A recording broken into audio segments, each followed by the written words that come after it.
Sa Antipolo City, nadakip ang isang babaeng di lang umano nagnakaw ng cellphone ng scam pa gamit ang social media account na nakalag sa cellphone. Nakatutok si Mark Salazar.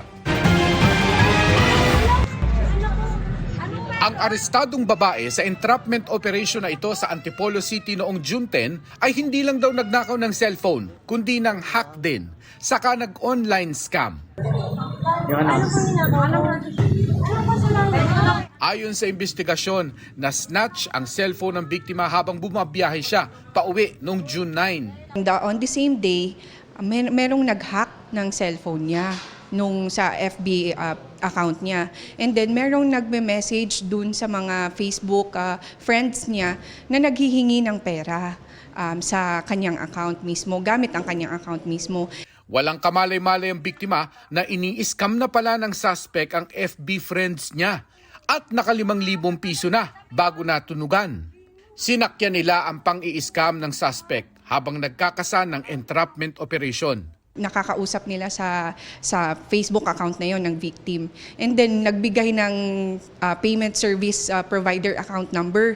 And doon na nga tinawagan nila yung phone number na ito and nalaman nila na isa pala tong cash in cash out na tiyangge or store. And doon sa kooperasyon ng witness ng store at saka ng victim na rin ay nasagawa natin yung entrapment operation. Simula January hanggang June ngayong taon, 683 lang ang nag-report sa pulisya ng computer-related identity theft. 1,622 lang ang nag-report ng hacking. Naniniwala ang otoridad na mas marami ang hindi na lang nagsusumbong dahil ayaw ng abala.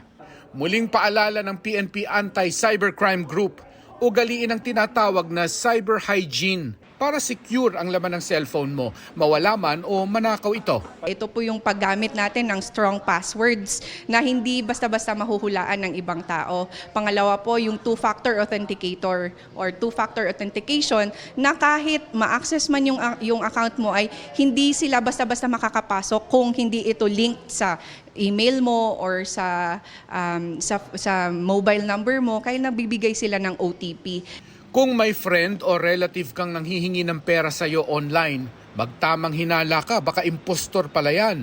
Mas mainam po or mas maigi na maging mabusisi po tayo. Tawagan natin sila or tawagan natin kung sino mang kasama nila or malapit sa kanila to verify. Para sa GMA Integrated News, Mark Salazar, nakatutok 24 oras.